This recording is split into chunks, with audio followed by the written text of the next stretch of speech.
नमस्कार, hello friends. Labour law के next class में यानी 5th क्लास में आपका बहुत बहुत स्वागत है।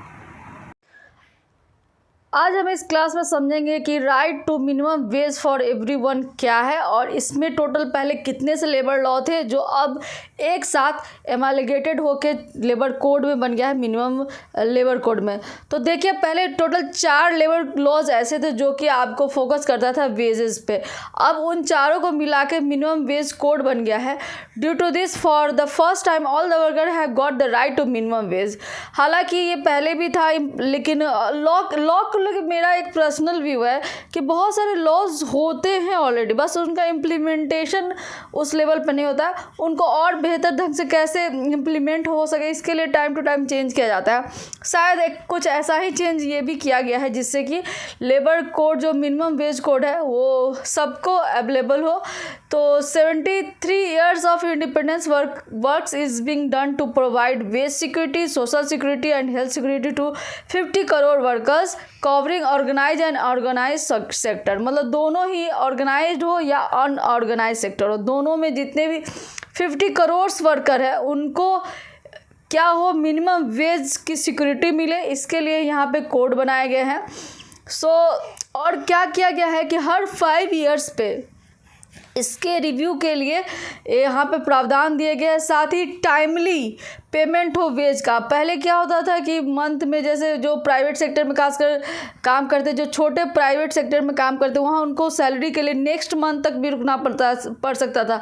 तो पहले एक रूल आया था कि 7 तारीख के महीने तक उनको दे देना चाहिए। अब क्या है, उसको और टाइमली पेमेंट उनको मिले, इसके लिए कि ये इंश्योर करती है इक्वल रिन्यूमरेशन। स्पेशली क्या होता है, कहीं कहीं पे वर्क कल्चर ऐसा होता है जहाँ पे सेम वर्क के लिए विमेन को कम सैलरी दी जाती है मेल के रिस्पेक्ट में। तो यहाँ पे equal remuneration to male and female workers के लिए भी यहाँ पे फोकस है। तीसरी बात यह है कि for the first time around 40 crore workers of unorganise sector in the country have got this right. पहले क्या था, अनऑर्गेनाइज सेक्टर में जितने वर्कर्स थे उनको ये सब राइट नहीं थी। अब क्या है, सबको वो राइट्स मिले हैं। So to remove regional disparity in minimum wage the provision of floor wage has been introduce. क्या होता है, रीजनल डिस्पैरिटी रहता है, जैसे कि जो दूसरे स्टेट से काम करने आए हैं वहाँ पे अलग अलग जगह पे अलग अलग वर्क कल्चर होता है। इसके आधार पर क्या होता है कि कभी कभी सेम वर्क का अलग स्टेट के लोगों के लिए अलग जो सैलरी होता है वो दिया जाता है। लेकिन यहाँ पे उस डिस्पैरिटी को क्या करना है, कम किया जा रहा है। ज्योग्राफिकल जो भी एरियाज है जो कि डिपेंड करता है उनके स्किल पे, उसके अकॉर्डिंग यहाँ पे वेज उनको मिलेगा। क्या है, पहले क्या था, मिनिमम वेज जो था वो 18,000 पर मंथ था। यानी कि आप किसी भी वर्कर्स को 18,000 से कम मंथली उनको वेज नहीं दे सकते थे। लेकिन अब उसी को क्या हुआ है, उसी अमाउंट को थोड़ा सा हाई कर दिया गया। अब ये 24,000 हो गया है। तो इसमें ये 4-5 प्रमुख बातें हैं जो मिनिमम वेज कोड है 2020 का, उसमें लेबर लॉ के उसमें डाला गया है।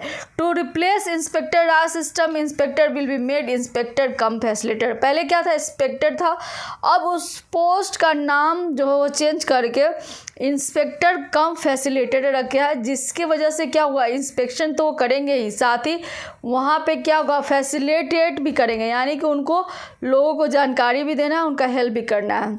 नेक्स्ट बढ़ते हैं सोशल सिक्योरिटी फॉर एवरीवन। जो 4 अलग अलग कैटेगरीज में जो डिवाइड किए गए लेबर लॉ में, उसमें पहली कैटेगरी था मिनिमम वेज वाला।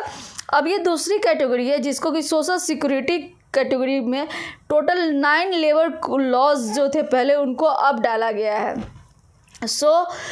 दो सोशल सिक्योरिटी कोड में को किस लिए आवश्यकता होती है, तो secure the right of workers for insurance, pension, gratuity, maternity benefits etc। इस तरह के जो चीज़ है जो कि स्पेशली सोशल सिक्योरिटी के आधार पे, चाहे वो उनके social security in the sense of money हो या फिर कोई मटेरियल हो या उनका कंफर्ट लेवल हो, स्पेशली मैटरनिटी बेनिफिट्स वगैरह है, जैसे कि उनका क्या हो, पैसा कटे नहीं, इस तरह के पैसे से जुड़ा हुआ, चाहे इंश्योरेंस है, पेंशन है, ये सब इसमें आता है। So, through this code, a comprehensive legal framework for social security has to be created so that workers can receive social security completely. यहाँ पे इसको इस तरह से डिज़ाइन किया गया है जिससे क्या हो, लीगल फ्रेमवर्क बनाया गया सोशल सिक्योरिटी को लेके, ताकि एक वर्कर्स के लिए सोशल सिक्योरिटी कम्प्लीटली वो अवेल कर सके। Under this is the step wise manner a system could be institutionalise for the contribution receive from the employer and workers. तो ये एम्प्लॉयर के लिए भी बेनिफिशियली होता है और वर्कर्स के लिए भी बेहतर है। The government can fund the contribution of workers from disadvantage section. So ऐसे सेक्शन जो कि डिसएडवांटेज है किसी भी रूप में, उनको यहाँ पे गवर्नमेंट क्या होगी, उनका भी कंट्रीब्यूशन कुछ देंगी। सो सोशल सिक्योरिटी कोड 2020 की जो मेन क्या क्या फोकस एरिया है, क्या क्या मेन पॉइंट्स है, उसको अब चले देखते हैं। सबसे पहला, through a small contribution benefits to free treatment is available under hospitals and dispensaries of ESIC। इसमें क्या है कि जितने भी स्मॉल कंट्रीब्यूशन के थ्रू क्या कर सकते हैं, छोटा सा आपका कंट्रीब्यूशन करना है, जैसे कि हेल्थ को लेके हॉस्पिटल के जितने भी बिल वगैरह से आप बचना चाहते हैं, तो उसके लिए ESIC है यहाँ पे, और इसमें जाके आप अपना इलाज करा सकते हैं। दूसरा क्या है, the door of ESIC will now be open for the workers of all sector along with the workers of the unorganise sector. पहले क्या था, ESIC में क्या होता है, अनऑर्गेनाइज सेक्टर के वर्कर्स को उतना बेनिफिट नहीं मिल पाता था, तो यहाँ पे इसको भी फोकस किया गया है। नेक्स्ट क्या है, expansion of ESIC hospital dispensaries and the branches up to district level. District level पे भी इसका अब अवेलेबल हो सकता है। This facility to be increase from 566 district to all the 740 district of the country. पहले क्या था, डिस्ट्रिक्ट लेवल पे जो ESIC हॉस्पिटल्स वगैरह डिस्पेंसरी वगैरह थे, इनका ब्रांच क्या था, कुछ डिस्ट्रिक्ट जैसे कि 566 डिस्ट्रिक्ट में तो था, लेकिन उसको अब बढ़ा के जितने भी कंट्री के जितने भी 740 डिस्ट्रिक्ट्स है, वहाँ पे इसको लागू किया गया है। नेक्स्ट क्या है point, even if the single worker is engaged in the hazardous work he could be given ESIC benefit.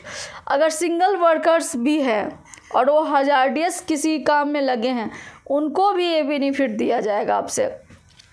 Opportunity to join ESI for the platform and the gig workers engaged in new technology, यहाँ पे उनको भी add किया गया। साथ ही plantation workers to get benefit of ESI, जहाँ पे प्लांटेशन के वर्कर्स हैं उनको भी ये बेनिफिट मिलेगा। Institution working in the hazardous area to be compulsorily registered with ESIC। तो यहाँ पे ESIC का जो भी बेनिफिट्स है वो ऑलमोस्ट सारे कैटेगरी के, सारे तबके के, सारे जितने भी वर्कर्स हैं, चाहे वो जिस भी काम में लगे हैं, उनको इनका बेनिफिट्स अब दिया जाएगा। Expansion of social security, social security का एक्सपेंशन हुआ है कैसे, बेनिफिट ऑफ पेंशन स्कीम, जो कि EPFO एम्प्लॉयज जो पेंशन स्कीम है, उसमें क्या है, यहाँ पे सबको बेनिफिट मिलेंगे, all workers of organised, unorganised and self employed sector. Employed जितने भी सेल्फ एम्प्लॉयड हैं उनको भी ये बेनिफिट दिया जाएगा, साथ ही ऑर्गेनाइज्ड है उनको भी, अनऑर्गेनाइज्ड है उनको भी, सभी को ये बेनिफिट्स दिए जाएंगे। और creation of social security fund for providing comprehensive social security to the organised sector. Requirement of minimum service has been remove for the payment of gratuity in case of fix term employ. इस तरह के कुछ जो rules वगैरह है उसमें changes किए गए हैं, जिससे क्या वर्कर्स के सोशल सिक्योरिटी को और मजबूत बनाया जा सके। Employ engaged on fix term to get same social security benefit as the permanent employ.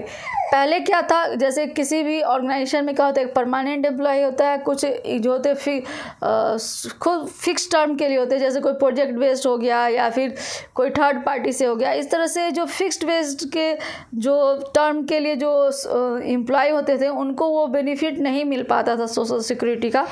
तब वो बेनिफिट क्या है, उनको भी दिया जाएगा, जो परमानेंट नहीं है उनको भी दिया जाएगा, उनके तरह जैसे कि परमानेंट एम्प्लॉय को दिया जाता है। नेक्स्ट क्या है, creating a national database of workers of unorganise sector through registration on the portal. इसके लिए क्या करना होगा, एक पूरा नेशनल डेटाबेस तैयार किया जाएगा, जिसके लिए आपको किसी भी वर्कर्स को ऑर्गेनाइज सेक्टर में जो भी काम कर रहे हैं उनको क्या करना है, रजिस्ट्रेशन पोर्टल के थ्रू रजिस्ट्रेशन खुद को कर लेना है। Employers employing more than 20 workers to mandatory report vacancy online.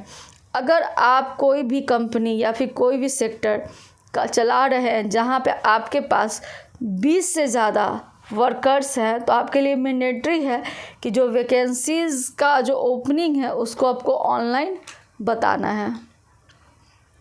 Next क्या है, जो यूएएन नंबर जो कि यूनिवर्सल अकाउंट नंबर होता है फॉर ईएसआईसी और ईपीएफओ और ऑर्गेनाइज सेक्टर वर्कर्स, ये सबको बनाना है। Aadhaar based universal account number UAN number to ensure seamless portability, यानी कि अगर आप ये नंबर जनरेट करते हैं तो किसी भी तरह का कोई भी पेंशन की बात हो या इंश्योरेंस की बात हो तो सब में आपको ईपीएफओ इस सब में आपको बेनिफिट मिलेगा। ये नंबर आपको जनरेट करके रखना है। तो आज हम लेबर कोड के 5वें क्लास में ये जाने कि राइट टू मिनिमम वेज में क्या क्या मेन पॉइंट्स हैं जो कि नए लेबर कोड में जो ऐड किए हैं। टोटल 4 पहले वेज से रिलेटेड जो लेबर लॉ थे उनको कैसे इकट्ठा करके और क्या क्या हाइलाइट्स हैं, क्या क्या जो मेन चीज़ें हैं, जो मेन चेंजेस किए हैं उसको हमने देखा। साथ ही हम यहाँ पे आज देखें कि सोशल सिक्योरिटी को लेके अब क्या क्या नए चेंजेस है, जैसे कि कोई भी तरह का क्या चेंजेस है वो सब हमने इस वीडियो में देखा है। अगर आप मेरे लेबर लॉ के पहले 4 क्लास को नहीं देखा है तो आप प्लेलिस्ट जाके चेक कर सकते हैं, जिसका लिंक आपको डिस्क्रिप्शन बॉक्स में मिलेगा। और ऐसे ही इम्पोर्टेंट क्लास को मिस बिल्कुल भी मत कीजिए। मैं टाइम टू टाइम अब मैं कोशिश करूँगी कि सबसे पहले सारा लेबर लॉ आप लोग को अच्छे से समझा दूँ, उसके बाद मैं किसी और सेक्टर को चूज करूँगी जिसका डायरेक्ट जो सोशल वर्कर्स को जिसका बेनिफिट मिले।